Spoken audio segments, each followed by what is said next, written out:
Okey geng, ni dia geng sebiji depan hampa RS 150 model V2. Okey, motor ni best overhaul dah. Cuma masa overhaul tu, owner bagi tahu kata motor ni sebelum mai dekat aku pun dah overhaul, tapi bearing dah tukar apa semua dah. Bau. Jadi aku okey go on. Yang mai sebelum ni dekat aku penyakit dia balancer. Gigi gear balancer patah. Okey, kita tukar. Okey, alhamdulillah naik. Okey, steady, tak ada masalah apa. Dan akhir ni owner kata bila pulas laju sikit, kejut sikit dia bunyi berdesing. Bergeser macam benda bergeser. Lepas tu bila bunyi close pocket dia kata, okey tak apa. Aku buka belas pocket, cabut rantai keluar, pocket apa keluar, and then kita jumpa yang ni. Nampak? Bearing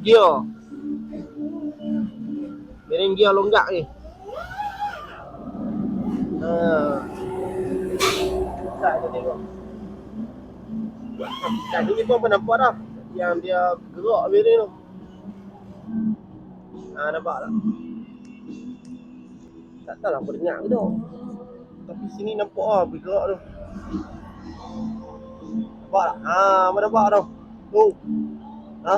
Aduh, leceh. Pasal satu benda dia satu pasal pula dia nak kena overhaul semula.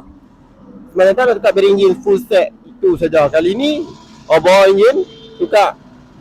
Untuk tukar bearing engine saja, satu set engine. Okey.